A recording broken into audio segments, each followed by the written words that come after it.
Since 1071 BC, the peoples of East Africa had established a small realm along the Nile River Valley south of Egypt known as the Kingdom of Kush. Prior to their autonomy, the peoples of this region had been living under foreign occupation since around 1550 BC, when they were absorbed by the Egyptian New Kingdom. It was during that period that they adopted many aspects of Egyptian culture. The peoples of Egypt even referred to them as people of the bow, due to their skills in archery.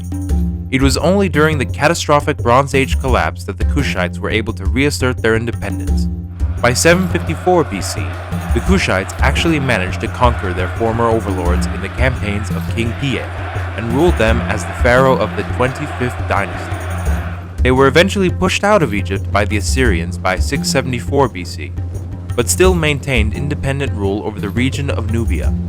For many centuries, this small autonomous kingdom had successfully coexisted alongside neighboring foreign dynasties that had been occupying the provincial territories of Egypt, such as the Achaemenid Persians and the Greeks of the Ptolemaic dynasty. However, when the Roman Empire rose in prominence and annexed the territories of the House of Ptolemy by 30 BC, all that was about to change. The appointed Roman governor or prefect of Egypt, Cornelius Gallus, had attempted to make further incursions into the territories south of Egypt and impose taxation on the Kushites. This prompted the Kushites to launch counterattack raids against Roman settlements in southern Egypt in 27 BC. The armies were led by the ruling Kushite monarchs at the time, King Pteriticus and Queen or Kandake Amanirenas. They began the campaign by launching successful raids on Roman settlements. Shortly after the war began, King Pteriticus was killed in battle and was succeeded by his son Prince Akinadad, who continued the war with his now regent mother. In 24 BC, the Kushites launched another round of invasions into Roman Egypt after the new prefect of Egypt, Aelius Gallus, was ordered by Emperor Augustus to launch an expedition into the province of Arabia Felix, now part of modern-day Yemen, against the Arabic kingdom of Saba. The Greek historian Strabo refers to Amanirenas as the fierce one-eyed Queen Kandake. Kandake is translated as Great Woman, and it was equivalent to the title of Queen. According to Strabo, the Kushites sacked Aswan with an army of 30,000 men and destroyed imperial statues at the city of Philae. One of the remains of the statues was a large bronze head that depicted Emperor Augustus himself. It was later excavated at the ruins of the capital city of Meroe in 1912 and currently sits on display at the British Museum in London. The Kushites had also met and engaged a Roman detachment outside the city of Sai.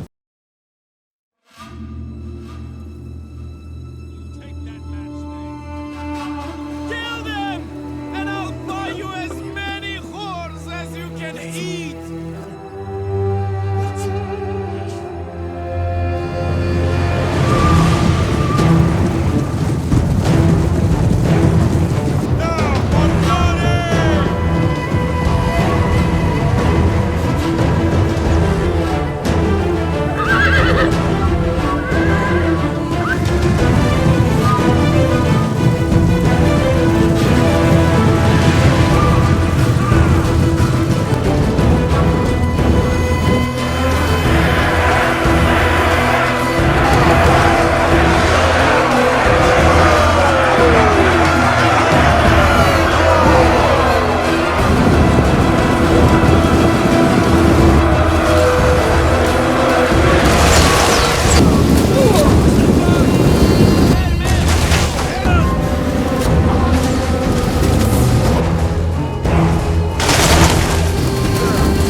The battle was another astounding victory for the Kushites, but these successes would be short-lived.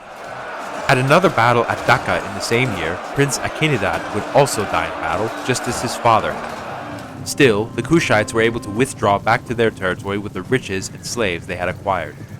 The expedition of Aelius Gallus proved disastrous, as the movement of the army depended on a Nabatean guide named Sylleus, who betrayed the Romans by deliberately misdirecting them. As a result, it took them 6 months to reach the Sabaean capital of Maghrib, and the following siege lasted for only a week before Gallus was forced to withdraw due to a combination of disease, the harsh desert climate, and the overextension of supply lines.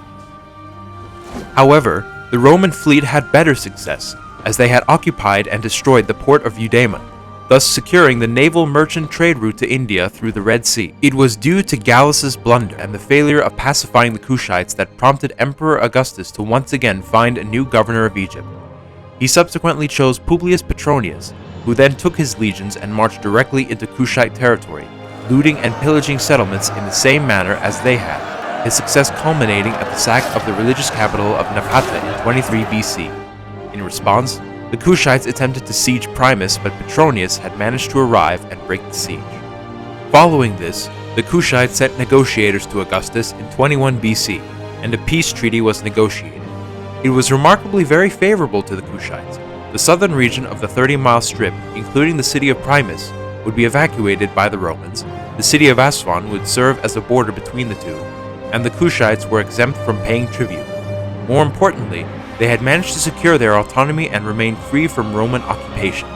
Although the Kushites had managed to retain their independence, Rome's monopoly on Mediterranean trade, plus their newly established trade route to India, greatly diminished Kush's economic influence during the 1st and 2nd century AD.